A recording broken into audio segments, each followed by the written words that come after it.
வணக்கம். நான் ஆஸ்ட்ரோ அமிர்தா பேசுகிறேன்.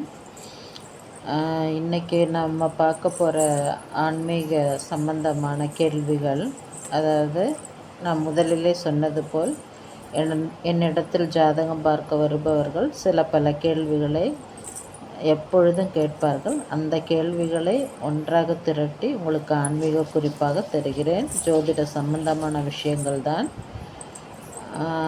அப்படி பார்க்கும் பொழுது முதல் ஆன்மீக குறிப்பு, அமாவாசை பௌர்ணமி இந்த 2 திதிகளில் சிறப்பாக வணங்கக்கூடிய தனித்தனி தெய்வங்கள் உள்ளதா என்று கேட்டிருந்தார்கள். அதற்கு பதில் என்ன என்றால், அமாவாசைக்கு சிறப்பான தெய்வம் சிவனும், அதேபோல் பௌர்ணமிக்கு சிறப்பான தெய்வம் பார்வதியும் தான்.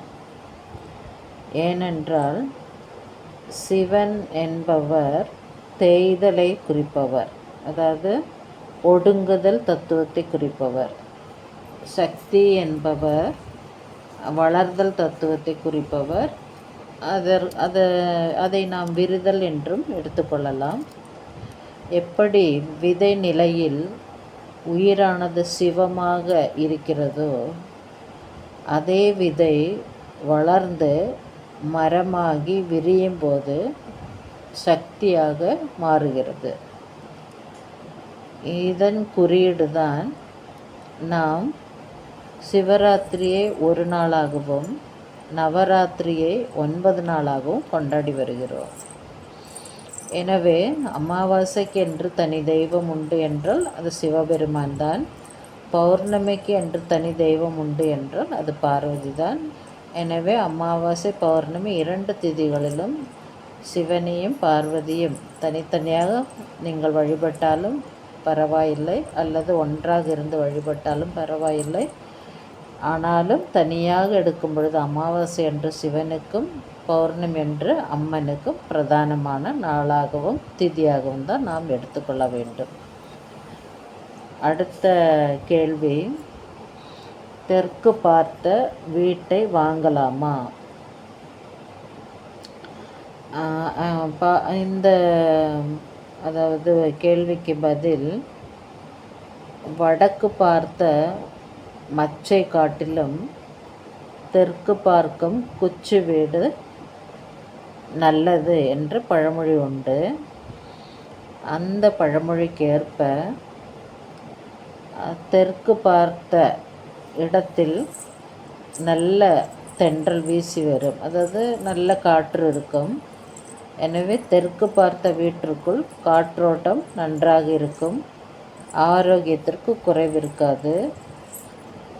மேலும் வாயு இல்லாத இடத்தில் நிறைய அதாவது உடல்நல குறைவு ஏற்படும்.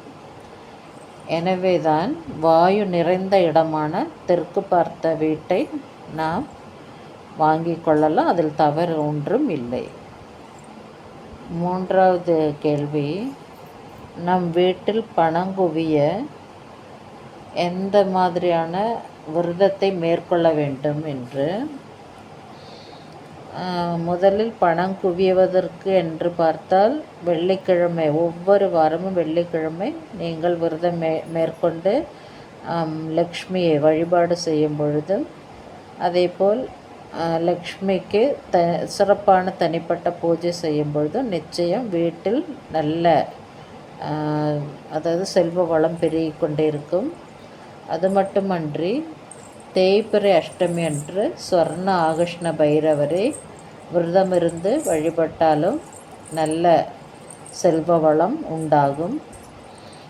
அதே சமயத்தில் விரத நாளில் நல்ல அன்னாகாரம் எடுத்துக்கொண்டு, அதாவது நல்ல அன்னாகாரம் என்றால் பால் பழம் சாப்பிட்டுட்டு மதியம் ஒரு வேளை மட்டும் நீங்கள் சாதம் சாப்பிட்டு இரவும் பால் பழம் எடுத்துக்கொண்டு நீங்கள் விரதத்தை முடிக்கலாம். நடுவில் வெள்ளிக்கிழமை, அதாவது மகாலட்சுமியையும் சொர்ண பைரவரையும் நீங்கள் வழிபட்டு வரும்பொழுது அவருடைய ஸ்தோத்திரம் படிப்பதும் அவருடைய பாடல்கள் பாடுவதும், இந்த மாதிரியான லக்ஷ்மி ஸ்தோத்திரம், சொர்ண ஆகர்ஷ்ண பைரவரோட ஸ்தோத்திரம், இந்த மாதிரி படித்து அவர்களுக்கு பூஜை, அந்த தெய்வங்களுக்குரிய பூஜை செய்யும் பொழுது நிச்சயம் வீட்டில் நல்ல நன்மை ஏற்படுவது, அதுவும் செல்வ வளம் நல்லபடியாக குவிவதை நீங்கள் பார்க்கலாம்.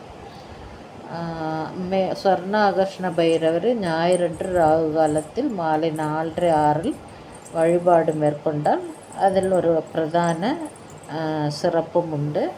அதையும் நீங்கள் செய்யலாம். மேலும் இந்த வீடியோ உங்களுக்கு பிடித்திருந்தால் மற்றவருக்கு ஷேர் செய்யவும், அதேபோல் சப்ஸ்கிரைப் செய்ய மறக்க வேண்டாம். Bye from astro Amrita.